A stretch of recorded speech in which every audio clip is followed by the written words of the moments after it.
Right before the founding and establishment of NASA, there was a significant historical event that holds the key to understanding the reason behind their lies and the signing of the UN Treaty on Antarctica. But before looking at this event, it is necessary to examine the theory of the Big Bang, and any historical reference to such a phenomena before the theory was established in 1929 by Edwin Hubble, who was influenced by the work of Albert Einstein and Georges Lemay. When tracing the beliefs and theories on the origins of the world we inhabit through history, I discovered various creationist tales, primarily of similar nature to the Abrahamic view of creation.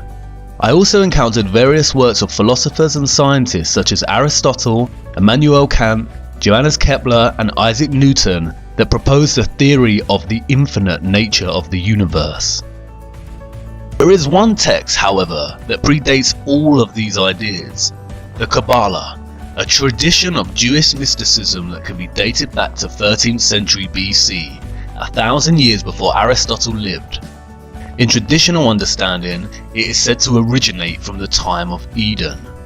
The Kabbalah's account of the origin of the earth and universe is a complex one, but the summary of its vision can be understood through its concept of Ein Sof, which translates to unending or infinity. The Kabbalah lays out its origin story as such. In the beginning, the Ein Sof withdrew into itself, creating an empty space or vacuum, within which the forces of Din began to take on an independent life. The contraction of the Ein Sof thus resulted in a purging of the harsh dross, which contained all elements of potential evil from the being of God. The empty space thus contained the forces of Din and a remnant, the Reshimu, or impression of the divine light. At this point, the Ein Sof emanated a ray, which is represented in the first letter of the Tetragrammaton. This ray worked to organize the opposing forces that now filled this space. The opposing forces were together in a vessel no bigger than a tiny spark. This ray caused the shattering of the vessel and formed the planets and brought into manifestation the primordial man. Moses Nachmanides, a 13th century Kabbalist rabbi, summarizes this origin story, stating, "There was only one physical creation, and that creation of a tiny speck. As this speck expanded out, this substance, so thin it has no essence, turned into matter as we know it." This is strikingly similar to what we have come to know as the Big Bang. Universe Today provides a succinct summary of the Big Bang. The Big Bang hypothesis states that all of the current and past matter in the universe came into existence at the same time, roughly 13.8 billion years ago. At this time, all matter was compacted into a very small ball with infinite density and intense heat called a singularity. Suddenly, the singularity began expanding and the universe as we know it began. This is the same story. Both present the idea that in the beginning there was a vacuum and then a small speck appeared, and from there began the expansion of matter, forming the planets and the world we know today. The only difference is the Kabbalah is written in a mythological discourse and the Big Bang is constructed in scientific discourse. But stylistic language choices aside, it appears that the Kabbalah had worked out the origins of the universe a long time before Einstein, Hubble and others. This leaves us with two conclusions from this discovery. 1. Contemporary Big Bang theory has proven the Kabbalah and its teachings.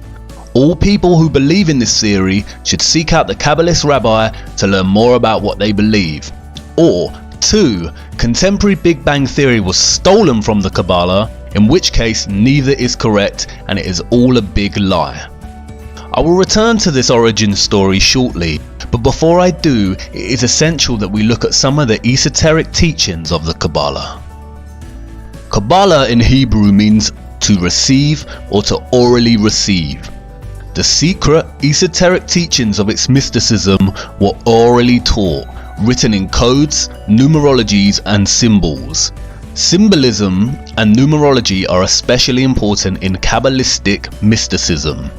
Many books of the Kabbalah are extremely cryptic in nature, especially the Book of Zohar, which translates as splendor, and the Book of Bahir, which translates as illumination. Both texts have been deemed to be coded with gematria, which is a form of numerology where letters have corresponding numbers. A well-known example of Hebrew gematria is the word chai, which translates to alive, and is composed of 2 Hebrew letters that add up to the number 18. This has made the number 18 a lucky number for Jewish people, and gifts of money in multiples of 18 are very popular. Symbols are equally important in the Kabbalah and have been used as a method of conveying meaning and their secret teachings since its inception. Some of these symbols are widely recognized. For instance, the Kabbalah Tree of Life, or the Sephirot, the Hamza, and perhaps most famously, the 6-pointed star, the hexagram, or what is now referred to as the Star of David, and the symbol adorning Israel's flag. It is found in early texts of the Kabbalah, and its earliest Jewish association dates back to the Leningrad Codex of 1008.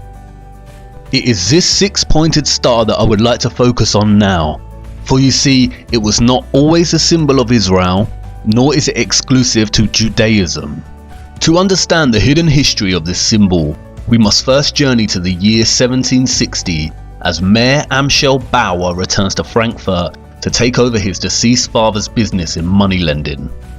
Before his death and in his son's absence, Mayer's father had mounted a coat of arms on the front of the entrance to the counting house to honour its name. The sign features a hexagram against a red shield. It was because of this sign that Bauer changed his surname.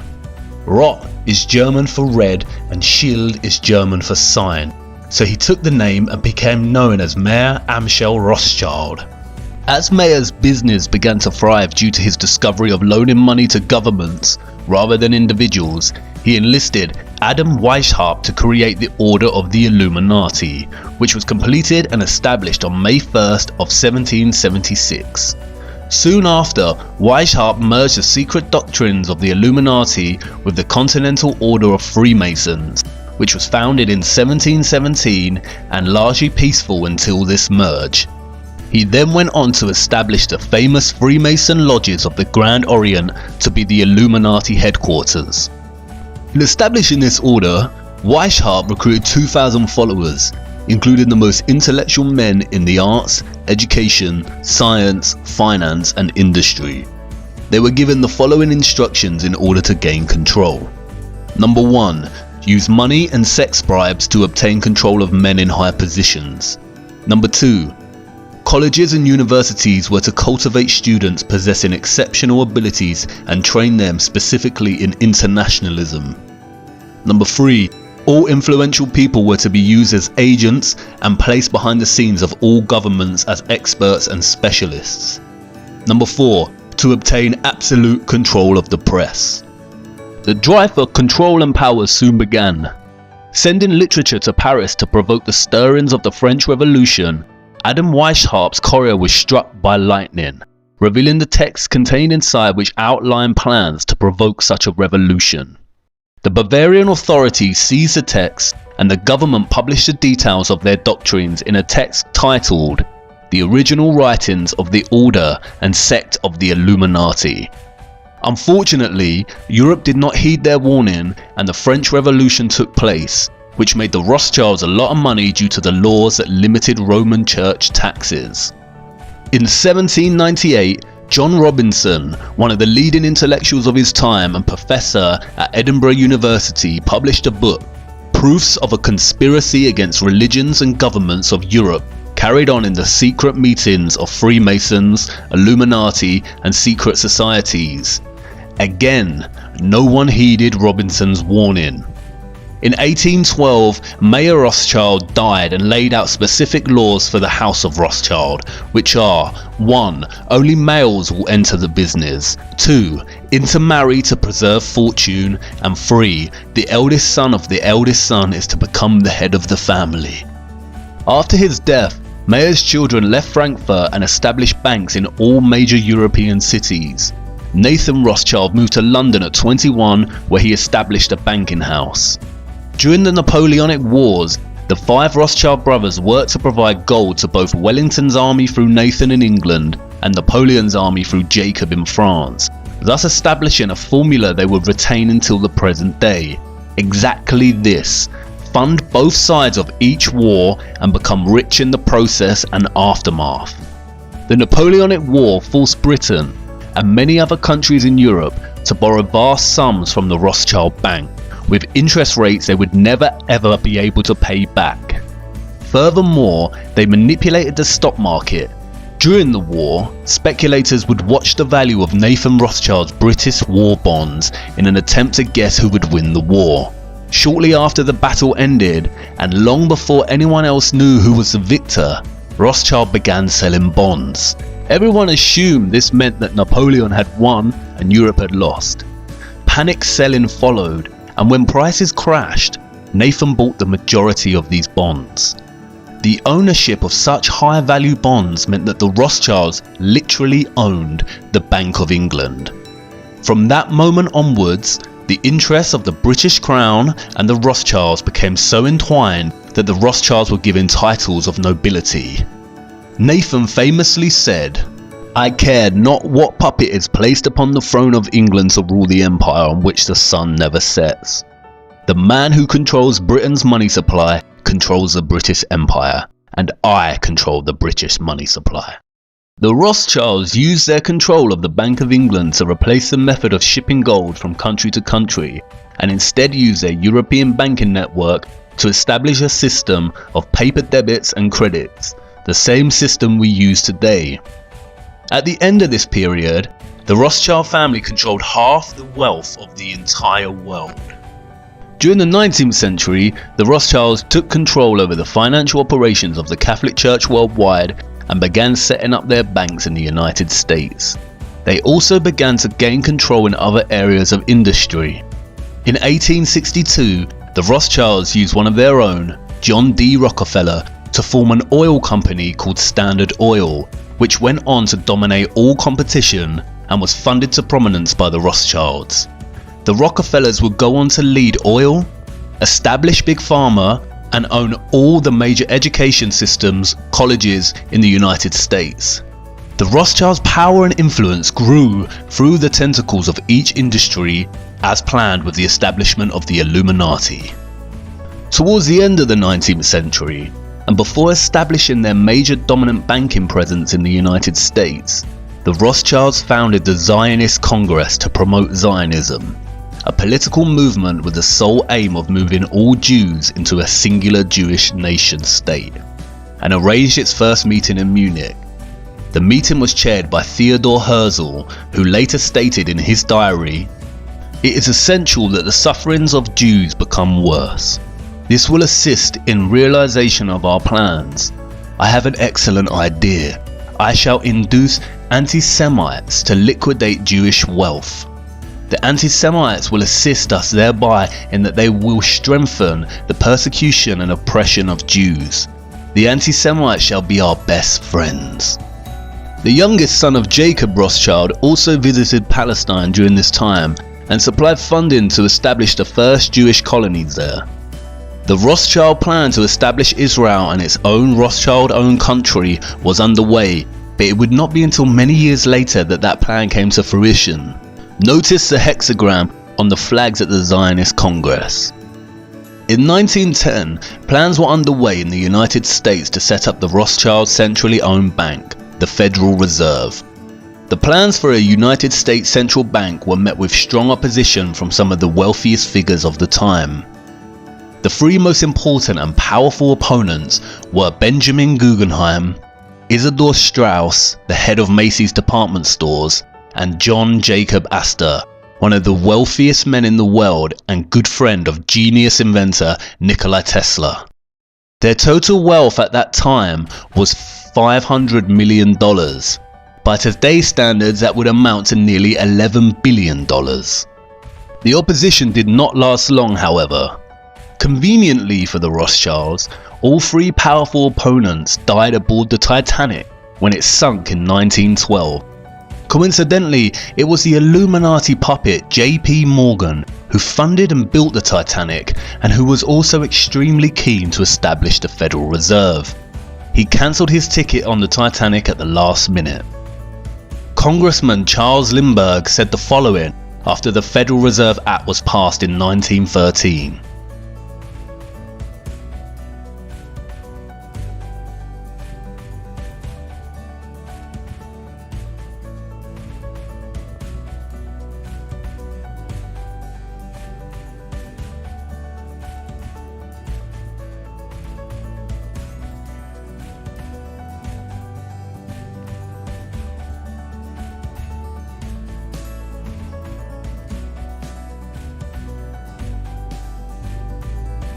The last part of this statement is especially important.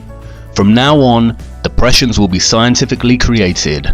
Like two con men working a mark, the Fed made credit easy while establishment newspapers hyped what riches could be made in the stock market.